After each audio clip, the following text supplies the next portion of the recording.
que ele apareça. Minha esposa é a Luana. Estamos aqui para falar um pouco sobre casamento, né?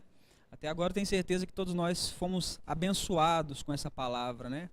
Estava comentando com a Angélica ali que quem nos dera, uso as palavras da Angélica, quem nos dera podermos ter escutado essas palavras antes de cometermos tantos erros. O que vocês estão tendo aqui hoje, na verdade, é um grande privilégio. E vocês precisam de fazer como o livro de Tiago nos exorta. Não serem somente ouvintes da palavra, mas sim praticantes. Então, que nós possamos, a partir dessas reflexões que foram colocadas, e muito bem colocadas aqui hoje, refletir sobre o nosso futuro, refletir sobre o que é o namoro, o antes do namoro, e é claro também sobre o que é o casamento, que é a proposta que nós temos para os irmãos, né?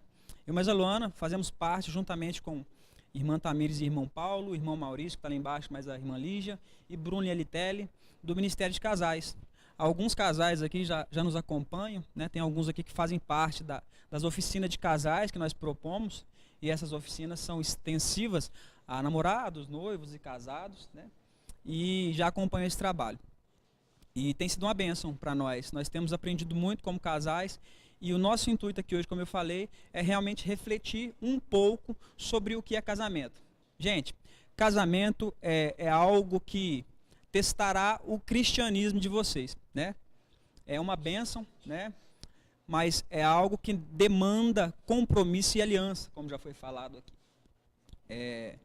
O casamento talvez não, com certeza, será a relação mais complicada que vocês terão na vida, mas é a mais abençoada.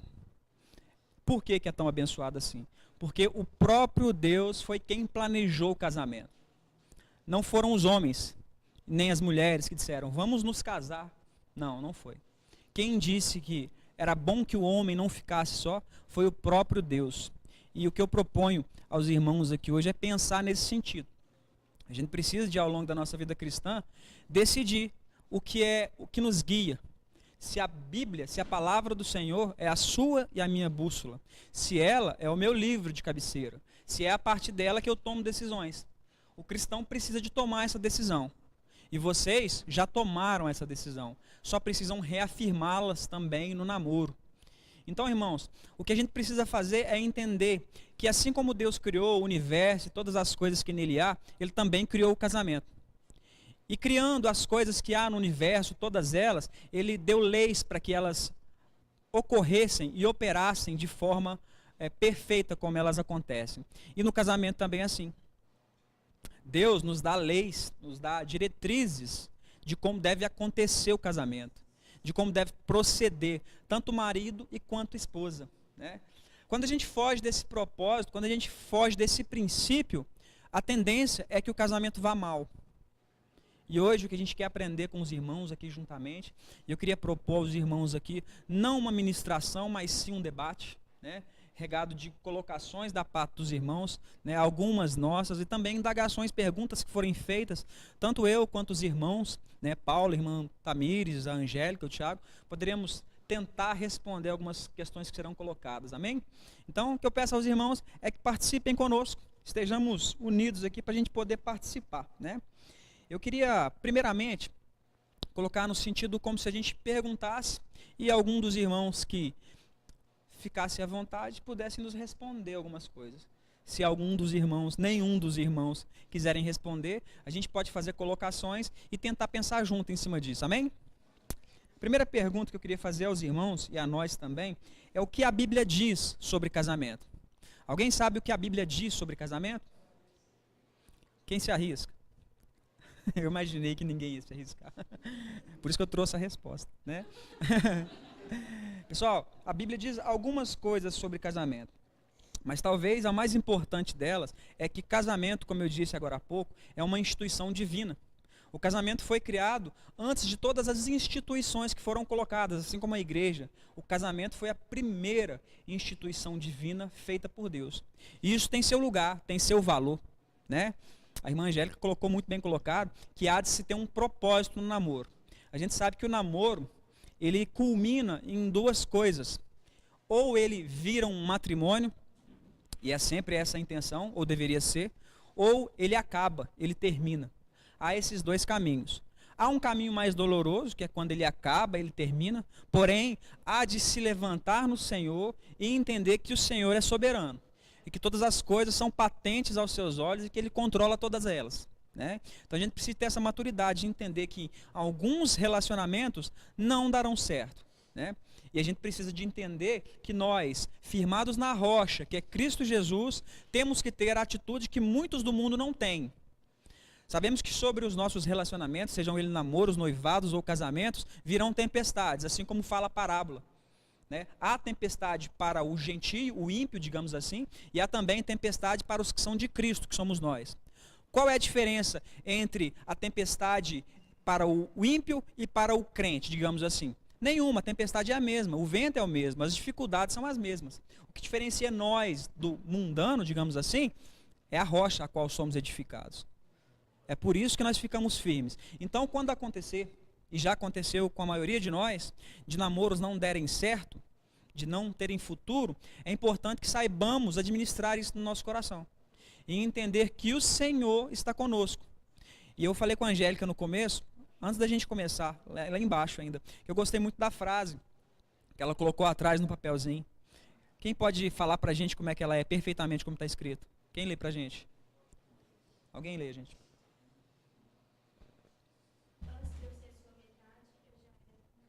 Isso. Essa é a grande questão. Antes de nós sermos metade de alguém, nós já somos um com Cristo. Então, por mais que relacionamentos possam não dar certo, e todos nós estamos à mercê disso, a gente precisa entender que nós somos um com Cristo. E como a irmã Angélica falou, o seu nome e o meu nome está escrito no livro da vida antes da fundação do mundo. Então, existe valor na sua vida. Então, se valorize também. Que você possa se reerguer e continuar. É importante. Esse é um dos caminhos. O outro caminho é o caminho ao qual todos os relacionamentos deveriam culminar, que é o casamento. Né? Como eu falei, gente, é um relacionamento complicado, porque, imagina só, falando aqui entre irmãos, né, a gente pode usar uma linguagem menos técnica. Relacionamento, basicamente é assim, você pega duas pessoas que se conheceram, mas que são criadas de maneiras totalmente diferentes, em culturas diferentes, com pontos de vistas diferentes e de sexos totalmente diferentes. Isso implica que são muito diferentes. A mulher é muito sentimental e o homem muito racional. Vão haver conflitos, de fato. Mas como fazer isso dar certo? A gente vai aprender um pouco sobre isso hoje. Amém? Então eu queria tratar com os irmãos, como eu tinha dito, o que a Bíblia diz sobre casamento. Diz que o casamento é a primeira instituição divina. Está registrada em Gênesis, como sabemos. E disse a Adão, Deus, né? Disse a Adão. E Adão disse, aliás, desculpa, gente. Esta agora é osso dos meus ossos, carne da minha carne, e será chamada mulher, porquanto do homem foi tomada. Portanto, deixará o homem seu pai e sua mãe, e apegar-se-á à sua mulher, e serão ambos uma só carne. O que significa ser uma só carne? A Angélica falou da relação sexual, que há essa união, né? Mas casamento é justamente a união sexual e não só sexual, espiritual, material e de todas as áreas de sua vida. Por isso, quando você se casa, e os que já se casaram aqui sabem bem disso, vocês se tornam uma só carne. Não existem dois dinheiros. Se até a sua carne é uma só, imaginem dinheiro. Não existem, e eu vou fazer isso daqui a um ano e você vai... Não, são um plano só. É só um tipo de pensamento. Deve trabalhar de maneira que culmine em só uma coisa. É necessário que sejamos um. Essa é a proposta de ser uma só carne. A gente está no Ministério de Casais e a gente vê muita dificuldade, muitas vezes, na questão financeira. Né? O feminismo está em alta e tem batido a porta. As mulheres que não pautem pelo que o mundo fala, mas pelo que a Bíblia diz. Que nós, como cristãos, possamos entender que aquilo que o mundo diz, para mim, tem pouco valor. O que me guia é a Bíblia. Né? Então, o feminismo tem batido alto, muito alto. O que a Bíblia diz a gente, nós vamos ver isso mais à frente, mas só dando uma pincelada, é que as mulheres não devem ser oprimidas, mas devem ser submissas aos seus maridos. Não sou eu quem digo, meninas. Isso é a Bíblia quem diz.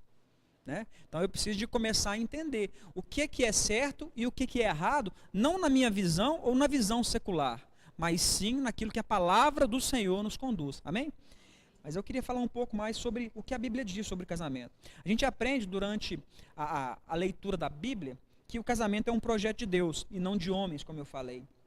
Que não foi algo aleatório que Deus criou. Foi projetado e arquitetado para que desse certo, né? O que nós vemos hoje é um índice, uma incidência de divórcio muito grande. Mas por que isso acontece? Porque as pessoas tendem a não seguir como o arquiteto disse que deveria ser seguido. Quem é o arquiteto? O próprio Deus. Ele criou o casamento e disse que deveria ser dessa e dessa e dessa e dessa forma. O que nós fazemos? Casamos e fazemos dessa e dessa forma. Como é que pode dar certo? Se quem criou e deu as instruções disse que é assim e nós fazemos assado, não vai dar certo. Então, irmãos, eu falo por experiência. Eu mais a Luana estamos casados há 10 anos, temos conflitos, é claro, há momentos de dificuldades, porém eu posso testemunhar que após a minha conversão e o nosso compromisso verdadeiro com Cristo, o nosso casamento melhorou muito. É um casamento perfeito? De maneira nenhuma. Mas melhorou muito. Por quê? Porque mesmo com as nossas mazelas e dificuldades, nós de alguma maneira estamos tentando seguir aquilo que o Senhor diz para casamento. Então que vocês possam ter isso em mente, a princípio. Que o seu casamento, quando vocês se casarem, e nós torcemos para que seja rápido, todos vocês, né? Tudo no tempo do Senhor, né? Mas que vocês possam ter isso em mente. Que é necessário que vocês possam abrir mãos dessas verdades pré-estabelecidas, porque todos nós viemos de culturas, né? Nós temos conhecimentos que foram nos dados ao longo dos anos que vivemos. Se nós começarmos a pautar o nosso conhecimento, pautar o nosso casamento nesse conhecimento pré-estabelecido, com muita possibilidade o nosso casamento dará errado. Agora, se você consegue abrir mão daquilo que você pensa e começa a pensar como o Senhor pensa, o seu casamento vai bem. Né? A gente precisa de entender isso.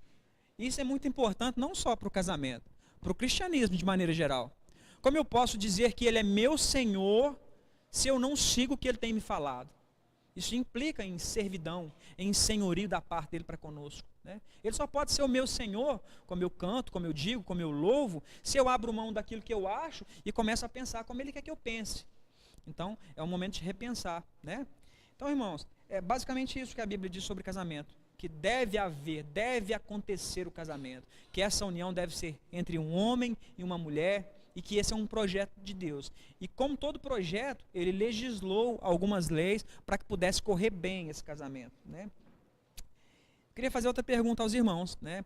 E essa pergunta é muito importante também, né? Porque nós vivemos numa sociedade que tem sido bombardeada por Satanás. Nós temos sido bombardeados. A família, de maneira geral, tem sido bombardeada. E nós devemos a todo tempo repensar isso. Porque nós somos influenciáveis. E a gente precisa de saber de onde que a gente está bebendo essas coisas. Né? A Bíblia vem nos falar que a nossa boca fala do que o nosso coração está cheio. Então, aonde é que eu tenho abastecido o meu coração? A pergunta que eu tenho aos irmãos, e se algum irmão quiser fazer alguma colocação, gente, não tem certo e errado. O que nós estamos fazendo é refletir sobre casamento. Então, fiquem à vontade para poder falar alguma coisa se quiserem. Por que devo me casar? Por que eu devo me casar? Minha vida está boa, estou solteiro, estou tranquilão aqui. Por que eu devo me casar? Né? Cadê o Gago? Cadê o Gago? Foi embora o Gago? Ah, tá na benção. Tá. Então, gente, quem se candidata a me dar uma dica sobre por que devo me casar?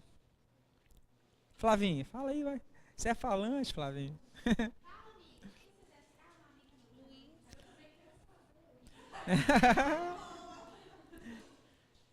Não, Flavinha?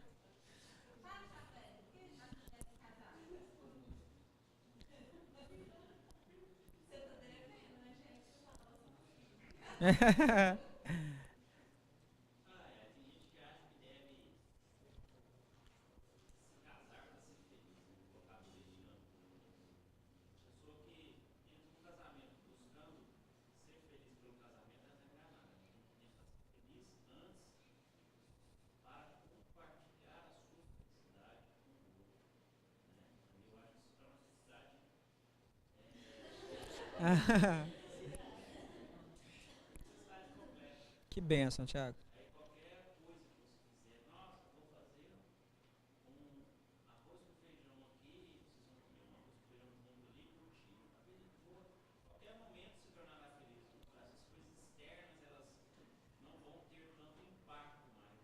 Amém. Que bênção de sua resposta.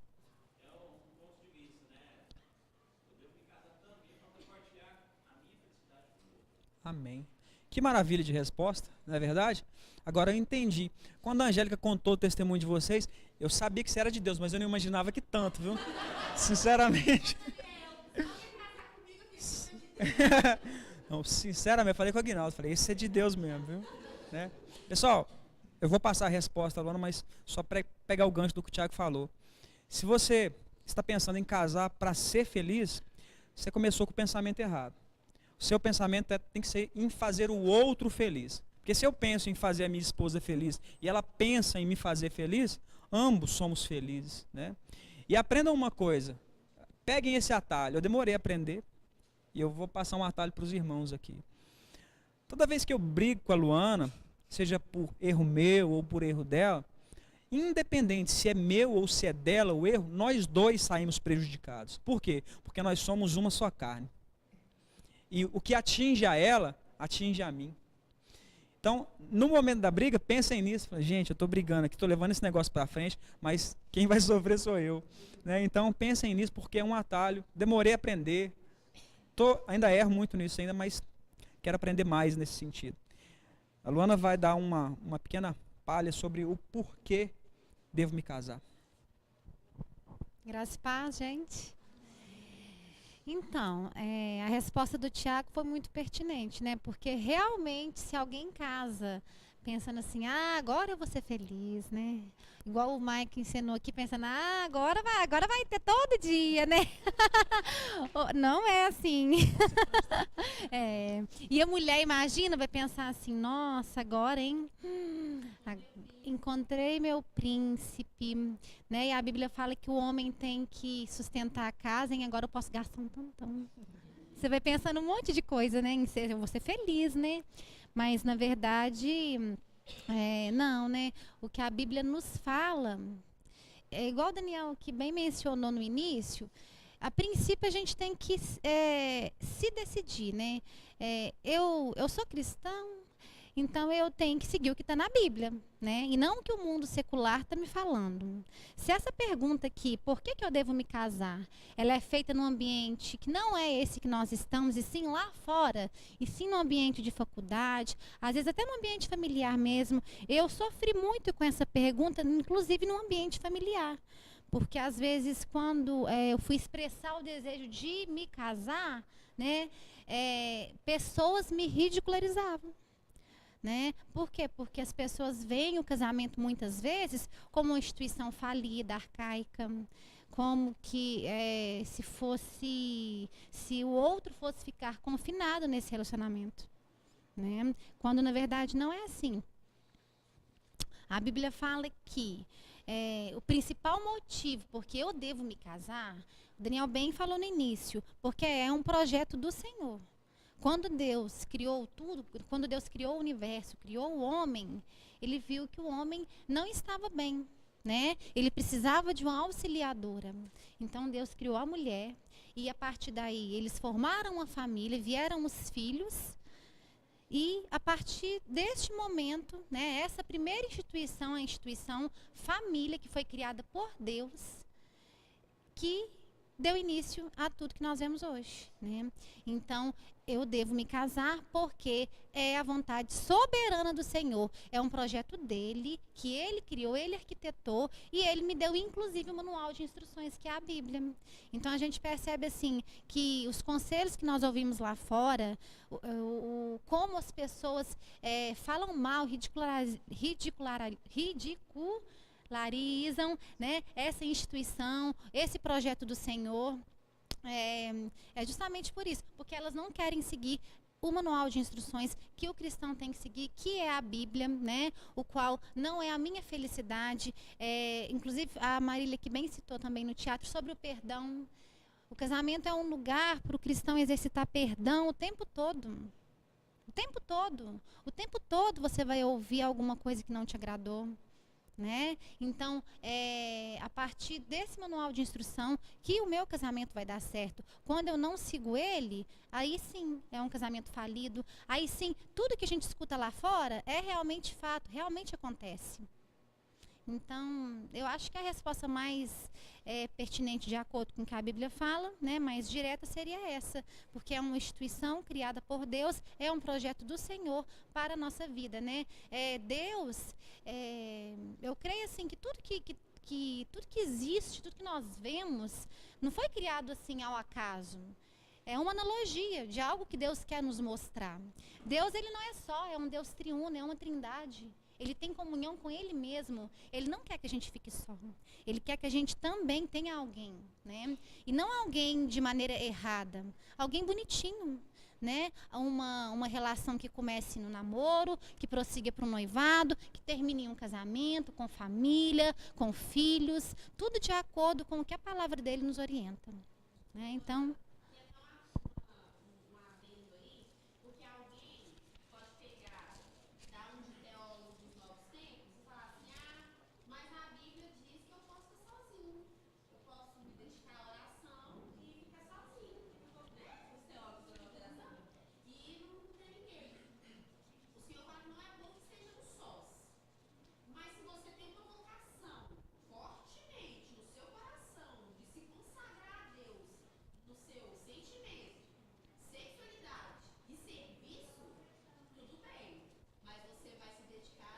exclusivamente ao Senhor, né? Essa palavra exclusivamente, ela fala tudo, porque isso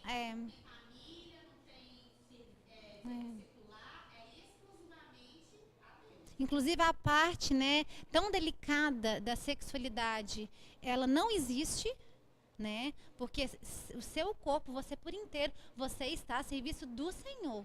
Então, se você não tem essa vocação, você não tem a opção de ficar sozinho, porque você não vai ficar sozinho, né? Sozinho, ninguém fica. Um dia você está aqui com uma pessoa, outro dia com outro, sem compromisso com ninguém, e isso não é da vontade do Senhor. A gente tem que ter compromisso. Deus é um Deus de compromisso, Ele tem compromisso para conosco. A gente também tem que ter compromisso para com os outros, né? Para com a pessoa com quem eu me sinto atraído, para a pessoa com quem eu estou querendo, né? Começar um relacionamento. Vou fazer para o Daniel, então, a próxima pergunta, né? Você quer? Pessoal, eu achei bem legal essa questão que a Luana colocou, de que é por esse projeto, né? Queria que vocês abrissem comigo em Gênesis 1. A gente vai caminhar rapidamente por alguns versículos, mas só para dar base no que eu quero falar com os irmãos. Eu acho que vão encontrar com facilidade Gênesis 1.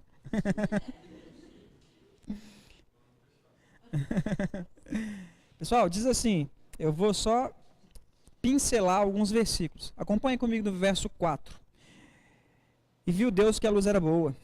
Acompanhe comigo no verso 10, no final dele. E viu Deus que isso era bom. Acompanhe no 12. E viu Deus que isso era bom. Acompanhe no 18 no final. E viu Deus que isso era bom. Acompanhe no 21, por favor. E viu Deus que isso era bom, bem no final do 21. No 25, também no final, diz: e viu Deus que isso era bom. Segura aqui, por favor. Agora, por favor, vão no capítulo 2, versículo 18. Diz assim: disse mais o Senhor Deus: não é bom que o homem esteja só. Far-lhe-ei uma auxiliadora que lhe seja idônea. A primeira não bênção, digamos assim, que o Senhor notou na criação é que não era bom que o homem ficasse só. Ele vem criando passo a passo todas as coisas que ele cria, ele diz: como isso é bom, viu Deus que isso era bom, isso também é bom, isso também é bom. Mais à frente ele vem dizer: não é bom que o homem esteja só. Não é bom que nós estejamos só.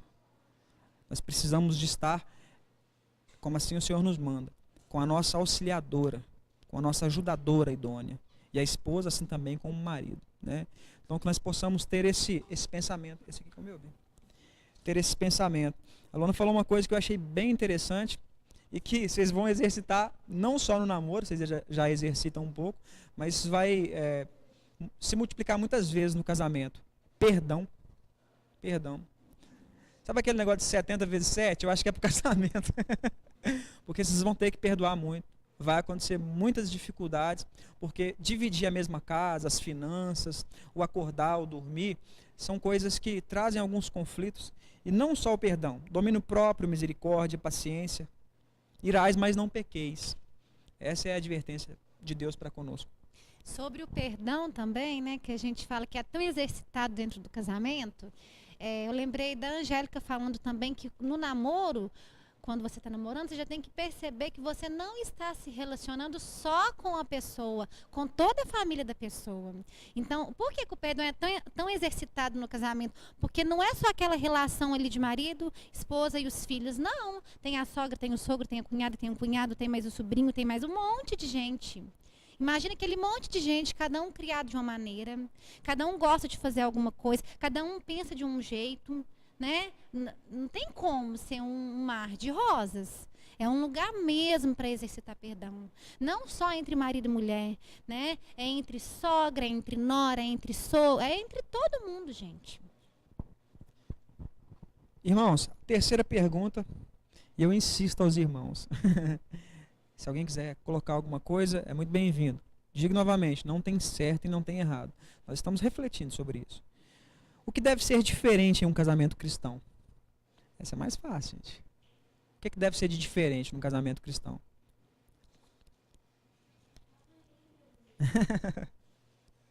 Por isso que a gente trouxe as respostas, tá vendo? Aquela passagem bíblica, acho que nem está aqui não, né? Aonde fala assim das duas casas que foram construídas. Qual que é a diferença das duas? O alicerce. Então, qual que é a diferença do casamento cristão? Pessoal, a principal diferença entre um casamento cristão e um não cristão é que Cristo é o centro do casamento cristão, né? A irmã Tamires, mas o irmão Paulo, da última vez que ministraram aqui, até fiz um desenhozinho aqui atrás, aqui, eu achei muito legal, que simboliza bem o que é o casamento cristão. É como que em um triângulo. Deus é a ponta de cima desse triângulo. E as outras duas extremidades é o homem e a mulher. À medida que os dois caminham para Deus, eles se aproximam. Então, é bem legal essa analogia, ela é muito verdadeira. Eu falo por experiência, né? Meu casamento viveu algumas fases. A melhor fase que eu vivo do meu casamento é depois que eu conheci a Cristo, sem dúvida. Então, tenham certeza que quanto mais nós estreitarmos a comunhão nossa com o nosso Senhor, com o nosso Deus, melhor irá o casamento de vocês. Porque o fruto do Espírito é bondade, longanimidade, domínio próprio, mansidão. E essas coisas fazem bem ao casamento. Então, que possamos nos aproximar do Senhor, né? O que a gente precisa de entender sobre casamento cristão? O que deve ser diferente? Ele deve ser diferente em visão.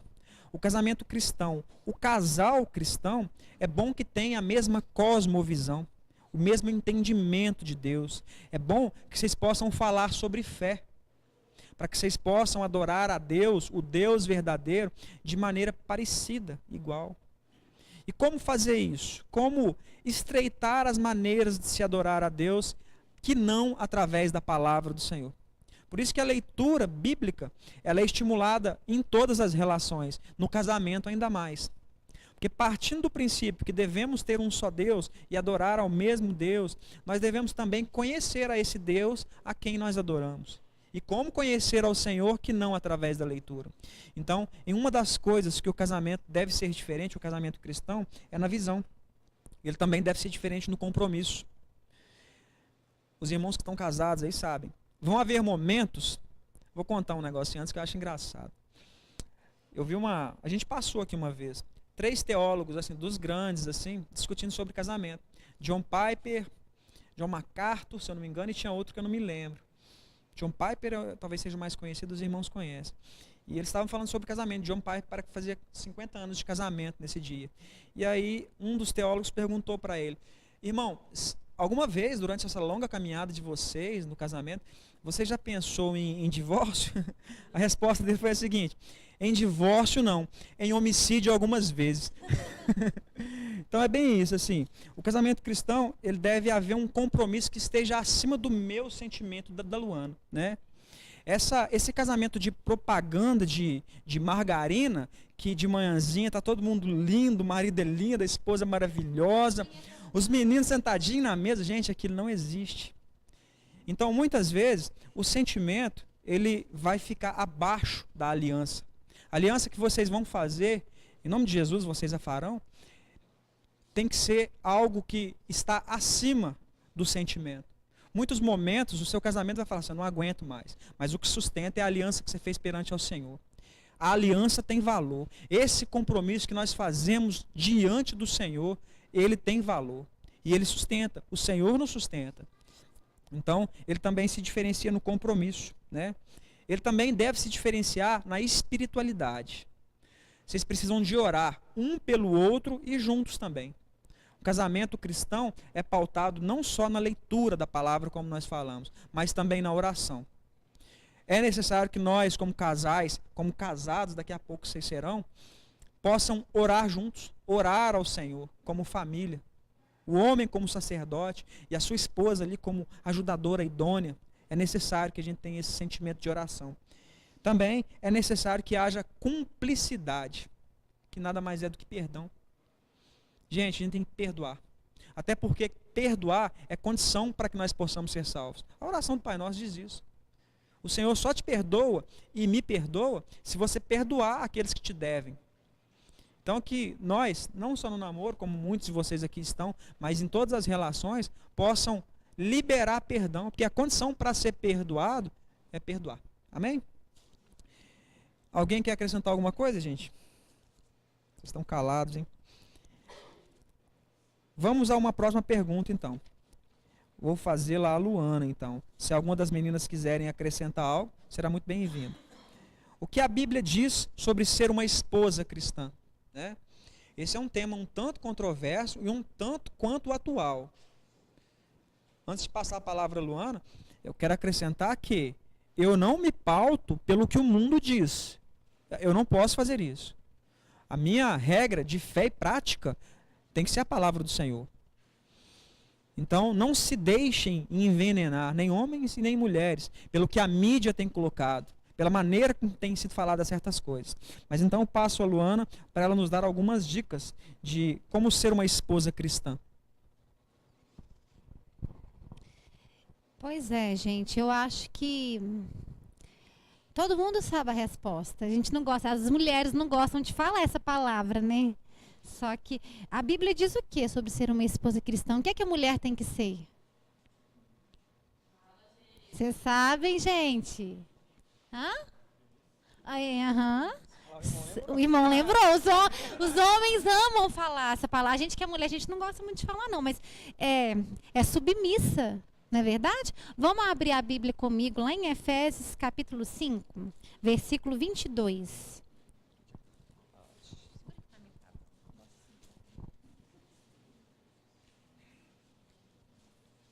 Efésios 5, versículo 22. Nós vamos ler do 22 ao 24.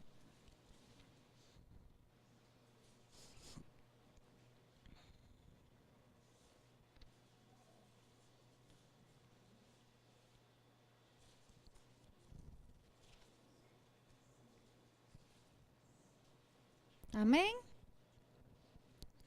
As mulheres sejam submissas ao seu próprio marido como ao Senhor. Porque o marido é o cabeça da mulher, como também Cristo é o cabeça da igreja, sendo este mesmo o salvador do corpo. Como, porém, a igreja está sujeita a Cristo, assim também as mulheres sejam em tudo submissas ao seu marido. Fala ainda em tudo nós devemos ser submissas ao nosso marido, né, gente? Então, eu acho que lá em Gênesis, quando Deus vai criar a mulher, ele cria para ela ser não a cabeça da casa, mas a auxiliadora, a ajudadora, né? E sendo essa auxiliadora, e sendo quem vai ajudar o marido a conduzir o lar, ela tem que ser submissa. Isso é muito difícil para a gente, porque na maioria das vezes, as funções da mulher, elas são inúmeras. Olha para você ver, as mulheres, vocês vão ver isso depois. Vocês já devem, claro que vocês observam o lar de vocês, a mãe de vocês. Ó, a gente tem que cuidar da casa, da limpeza da casa, dos filhos. E só para cuidar dos filhos, isso requer uma ciência enorme, mas Deus nos capacita e nos dá. Esse é o dom que Ele nos deu, né? Olha, você tem que pensar na vida espiritual do seu filho, que ela é dever seu, na saúde dele, na vida intelectual dele. Tudo isso é dever da mãe pensar, né? Aí você tem que cuidar do seu marido e você ainda tem que estar bem disposta para de noite. É muito difícil, gente, né? Mas Deus, Ele nos dá força, sabedoria. Esse é o dom que Ele nos deu. Afinal de contas, vocês já perceberam que criança, as meninas, elas brincam de quê? De casinha, não é? É de fazer comidinha, de panelinha. Por quê? Porque isso já nasce com a gente, é o nosso dom, né? Só que tudo isso, essas 1000 funções que a mulher tem e que faz com que a gente tenha um olhar diferente para as coisas do mundo, né? A gente consegue observar coisas que às vezes os homens não conseguem, situações que eles não conseguem observar. A gente acha que por a gente ter esse olhar, a gente tem a razão o tempo todo. Às vezes a gente até tem a razão. Só que quem tem que falar, quem tem que dar, porque quem dá a cara a bater, quem tem que ser a autoridade, pegar o peso da responsabilidade é o homem, não é? Não somos nós. A gente vê uma inversão de valores. A gente vê mulheres pegando essa responsabilidade. Ela não é nossa, ela não é o dever da mulher. Ela é o dever do homem. Então, se ela é o dever do homem, eu tenho que ser submissa a ele, porque quem vai dar a cara a bater, quem vai lá e vai ser responsável, não sou eu, sou ele. Eu posso até ter a razão, mas eu tenho que ser submissa. Eu tenho que acatar o que ele está falando, porque na hora de ir lá e de ser responsável, não vai ser eu, vai ser ele. Então, se eu não quero ser submissa, eu tenho que pegar essa responsabilidade. Ela não é minha. Por isso que vira uma inversão de valores e os casamentos são... acontece o que a gente vê hoje, divórcio e tudo mais que a gente vê na mídia, tudo mais que a gente vê no mundo lá fora. Quando nós falamos sobre como tem que ser o marido cristão, a esposa cristã, não quer dizer que eu sou assim. Quer dizer que eu entendi que eu tenho que ser assim. Eu estou também, assim como vocês vão fazer, nessa luta, para conseguir chegar aonde Deus quer que a gente chegue. Mas é assim que a Bíblia me manda fazer, é assim que eu tenho que ser. Ainda que seja ruim nessa parte, isso é negar a você mesma muitas das vezes, é você deixar de fazer o que você quer, igual a coisas pequenas. Eu vou deixar lá na minha mãe, as meninas hoje. Não, você vai deixar na minha mãe. Ah, não, mas eu quero deixar na minha mãe. Não, mas você vai deixar na minha mãe. Então, onde que eu tenho que deixar? Lá, porque ele está mandando que é lá, né? E se acontecer alguma coisa, quem é que vai arcar com essa responsabilidade? Não sou eu, vai ser ele, porque ela não é minha, ela é dele. Então, acho que a palavra que define o que a Bíblia fala sobre uma esposa cristã é a submissão. Eu vou te fazer, então. Você quer fazer algum comentário em cima disso? Quero. Não vai me xingar, não, viu? Imagina. Pessoal, é bem o que a Luana falou, Eu acho que não é nenhum demérito isso, ser submissa ao marido. Deus nos institui algumas funções. A mulher, ele institui algumas funções dentro do casamento e ao homem outras funções. Não é demérito ser submissa. Não é isso, Muita gente entende que isso seria como se a gente estivesse afrontando as mulheres, de maneira nenhuma, A tarefa do homem talvez seja mais complicada do que a mulher. Eu vou deixar a Luna fazer a pergunta para os irmãos, e se alguém quiser fazer alguma colocação. Eu vou fazer, mas antes eu só lembrei de um detalhe, Porque eu falei para as mulheres, mas os homens muitas vezes usam dessa passagem bíblica, que até quem não é crente usa essa palavra submissão para oprimir as mulheres. E não é assim, Exatamente. Que usa, eu já ouvi relatos, sabe, depois que a gente está no Ministério de Casais, de mulheres falando assim, que os homens usam isso, que os maridos usam isso para oprimir, entendeu? Às vezes o homem acha que porque a mulher está em casa, ela tem que cuidar da casa, ela tem que ser submissa, ele tem que fazer ela de escrava e de empregada. Exatamente, não é isso não. Muito bem, Luiz. Exatamente.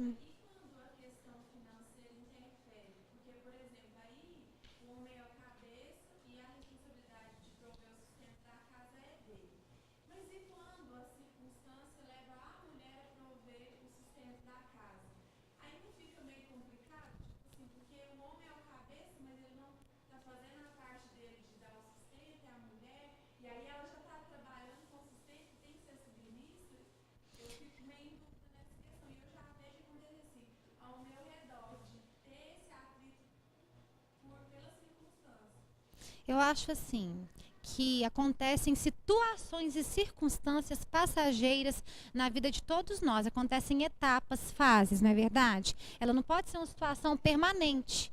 Mas vai acontecer, pode, todos nós estamos suscetíveis a isso acontecer, né? Uma hora o marido fica desempregado, outra hora é a esposa que tem que sair para trabalhar fora. Acontecem situações assim. Eu mesma, às vezes, Daniel sempre trabalhou e levou o sustento. Eu já trabalhei fora, ajudei ele, agora eu não estou mais trabalhando. Então acontecem diversas situações. O que antes não, né? Tem a parte da submissão e do homem ser o cabeça, mas quando Deus criou tudo, ele disse que o homem e a mulher iriam deixar pai e mãe, iam se unir e se tornar uma só carne. Então essa uma só carne, ela tem que estar junta numa dificuldade financeira dessa. Agora o marido ele não pode, ele está desempregado. Eu sou uma só carne com ele. Estou empregado, então sustento agora quem faz é eu, porque eu sou uma só carne com ele. No entanto, ele não deixa de ser o cabeça.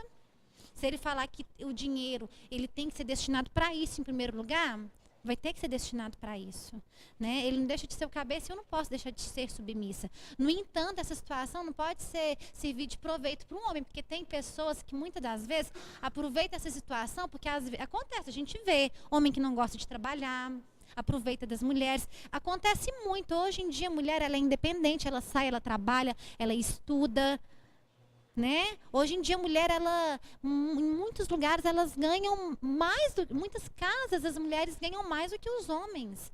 A mulher é inteligente, né? Nós somos inteligentes, nós temos capacidade para ganhar bem financeiramente.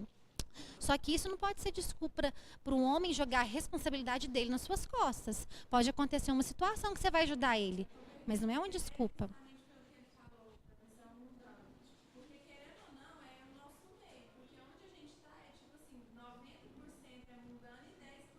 Exatamente. Isso acontece desde a paquera, né? De sair hoje e o homem não querer pagar a conta ali, né? E eu tenho esse pensamento assim, que é uma atitude do homem, ele já começar ali, porque no casamento é obrigação. Exatamente. O pessoal de fora tem essa visão assim, machismo. É machismo o homem pagar? Por que a mulher não pode pagar? Então já começa aí mesmo. Isso, eu já concordo com você. Eu lembro que quando eu não morava com o Daniel, às vezes eu lembro que né, na época de namoro, eu lembro das migas, né? Sempre conversar e falar, porque hoje eu saí, eu que paguei a conta. Eu sempre olhava assim e pensava, nossa, mas lá em casa meu pai não. Imagina, meu pai deixa minha mãe pagar a conta. Que coisa mais ridícula. Não, pelo amor de Deus. É claro que vai acontecer, às vezes, alguma situação, né? Mas situações isoladas. Não pode ser um pensamento, não pode ser uma situação permanente. Não, né, gente? Essa responsabilidade, ela não é da mulher, ela é do homem. Da mesma maneira que o homem, ele pode e deve ajudar nas tarefas domésticas. Mas a obrigação, né, dele não é da mulher. Ela tem que sair para trabalhar, ela pode sair para trabalhar fora, mas ela não vai deixar de ter que lavar vasilha, de ter que arrumar a casa, de ter que cuidar dos filhos, dar banho, levar na escola, nada disso, continua sendo dela. O marido pode ajudar, mas a obrigação, a responsabilidade, se não tiver almoço, não é do homem, não é da mulher. Quem defende o feminismo precisa parar e pensar muito bem o que está defendendo. Porque o feminismo ele não te tira a obrigação de ser mulher. Porque eu posso levantar a bandeira aqui do feminismo hoje, dentro da minha realidade, mas é igual a Rose falou, a vasilha está me esperando. Eu sendo feminista ou não. Exatamente. Aí eu bati no peito, sou feminista e vou trabalhar fora. E aí eu bati no peito, sou feminista e o que mais? Eu vou acarretando várias coisas nas minhas costas, porque eu sou feminista, porque eu posso, eu tenho força. E se falar que eu carrego um saco de cimento, eu não carrego, eu carrego. Então, quem abraça o feminismo precisa tomar cuidado. Porque ele não te livra, ele te adiciona. Você é mulher, mas você é patrão, mas você é independente, mas, né? Parece que o que eu me vi muitas das vezes foi numa situação assim, antes do casamento. Ou eu escolhia ser independente e estudar, entendeu? E ser bem-sucedida na minha profissão, né? Ou então eu ia me tornar uma prisioneira dentro de um casamento nova. E não. Junto com o Daniel, nós construímos uma casa, nós tivemos 2 filhas, eu me formei depois de casada, ele também. Nós fizemos projetos e realizamos juntos. Eu não sou prisioneira dele.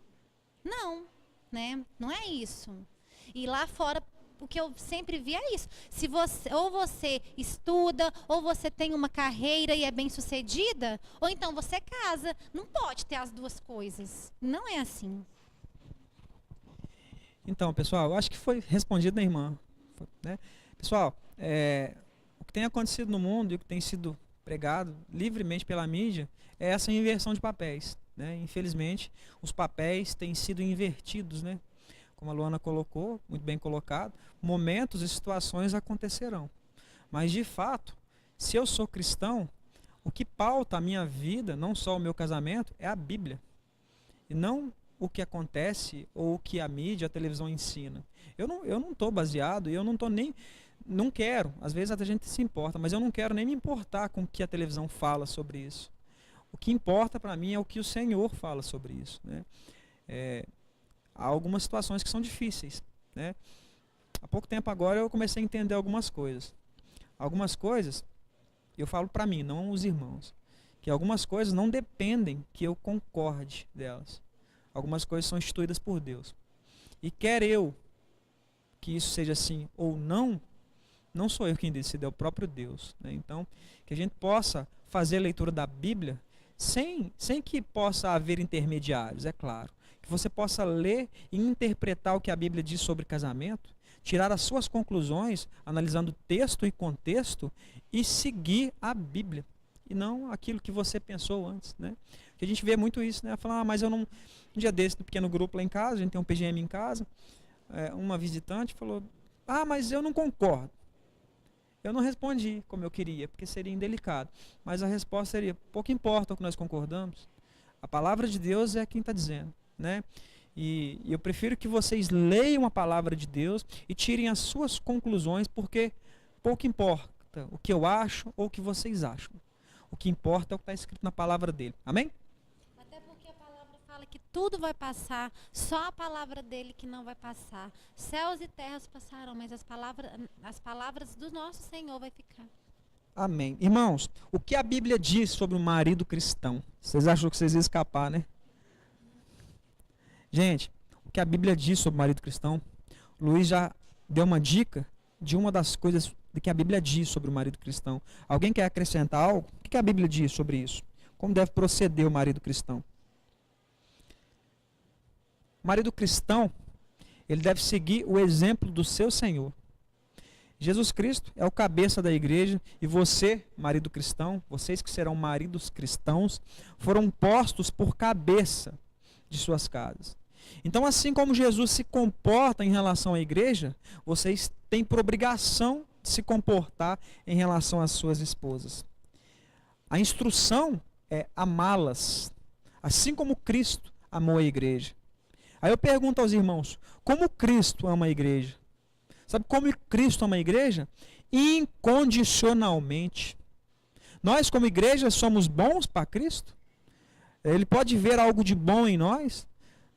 O que nós fazemos é inimizade contra ele. O que eu estou querendo dizer aqui, irmãos, é que se a sua esposa, daqui a pouco vocês vão se casar, é legal, é gente boa, ou se ela é chata, ranzinza, você deve amar ela com toda a sua força. É incondicional o amor. Acho que Deus falou assim, vou pegar duas coisas, uma coisa dificílima para o homem e outra coisa dificílima para a mulher, e vou fazer de regra. Dificílimo para a mulher ser submissa. É difícil para vocês? A gente sabe que é difícil. É difícil mesmo, né? Agora, amar incondicionalmente também é muito difícil. Amar a ponto de dar a vida. Porque foi isso que Cristo fez pela igreja. E é assim que nós devemos fazer pelas nossas esposas. Isso é muito sério, gente. Nós devemos amar incondicionalmente. Independente daquilo que ela te oferece. É incondicional. O homem deve assumir o papel de responsabilidade. Você é o cabeça dessa casa. Assumam o seu papel, homens de Deus. Parem de ser homens Nutella. Sejam homens. Deu problema em casa, é com vocês. Financeiro, é vocês. E esse negócio de ficar desempregado tem que ser rápido. Se vira. Vocês são homens. Vocês são provedor da casa. Se vira. O que a gente vê hoje é muito mimimi da parte dos homens. Muita desculpinha. Eu falo isso não para os irmãos aqui, é claro, né? Eu falo de maneira geral. Que nós sejamos homens dentro de nossas casas. Ele nos constituiu líder. Seja esse líder. Não oprima sua esposa. Nunca. Porque Cristo mesmo não oprime a igreja. O que ele faz é amá-la, compreendê-la, acalmá-la. É difícil? É quase impossível. Mas é o mandamento. Então que a gente possa ter isso em mente. Que cada um, esposa e marido, possa assumir o seu papel. Assim, quando vocês estiverem casados, façam a leitura da palavra para entender realmente o que Deus quer de cada um de nós. Nós possamos ouvir do Senhor qual é a tarefa, qual é a incumbência de cada um e praticar. Que o homem, seja líder e que ele resolva os problemas de sua casa. Que ele trate a sua mulher com cuidado, que ele cuide dela e dos seus filhos. Que a esposa seja ajudadora idônea, que ela cuide da sua casa, trate do marido, trate dos filhos, e que assim seja a vontade do Senhor na nossa vida. Que nós possamos realmente entender que casamento é um projeto de Deus. Não fui eu, nem vocês, nem qualquer ser humano que criou. Foi o próprio Deus. Ele fez cada um de nós para nos unirmos, para sermos um com as nossas esposas. Então que a gente possa pensar isso. E que o casamento cristão, assim como o cristão também, deve ser algo que salta aos olhos. Que as pessoas veem e notem diferença. A palavra do Senhor para os cristãos, e assim também para o casamento, é que nós devemos ser luz, sal. Deve haver diferença. E nós precisamos dar esse testemunho com as nossas vidas e com o nosso casamento, para que o Senhor, no fim de tudo, seja glorificado. Amém? Queridos, era um pequeno conteúdo que a gente ia trazer para os irmãos, né? A gente não aprofundou muito na questão de casamento, porque ainda não é o momento, né, de falar sobre casamento em todos os seus detalhes aqui com os irmãos, mas eu creio que para muitos aqui, e daqui a pouco para todos, dentro em breve, nós estaremos falando mais sobre casamento. Posso? Glória a Deus, então. Pessoal, beleza. Fazer é merchan que fala, né? Gente, vou falar do jantar primeiro. Dia 15, próximo sábado, haverá um jantar para os namorados, noivos e casados. Pessoal, a gente só tem até amanhã porque a gente contratou um buffet para poder servir. É coisa chique, vocês estão achando que é coisa à toa? É coisa chique. Então aqui, ó, por favor, os que tiverem interesse, nos procurem no final aqui. Vai ser uma bênção, né? A gente vai estar lá, o pastor Vinícius é que vai ministrar para nós uma palavra, vai nos falar sobre relacionamento de novo, vai nos abençoar com a sua ministração e haverá um jantar delicioso, com entrada, jantar e sobremesa ainda. E é baratinho, viu? Nos procurem. Hoje, ou então amanhã ainda dá, né? Até amanhã ainda dá, né?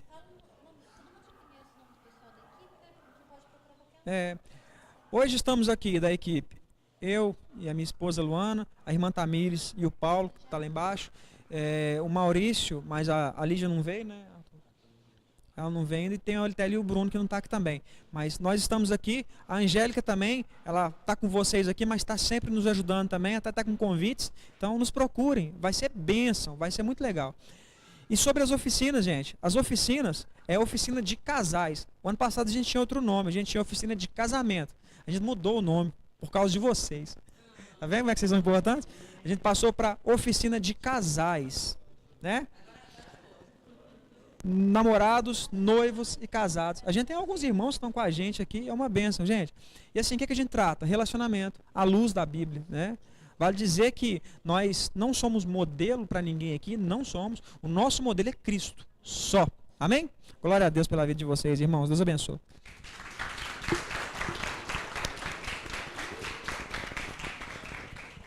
Glória a Deus! Acabou! Antes, durante e depois. Quem foi abençoado?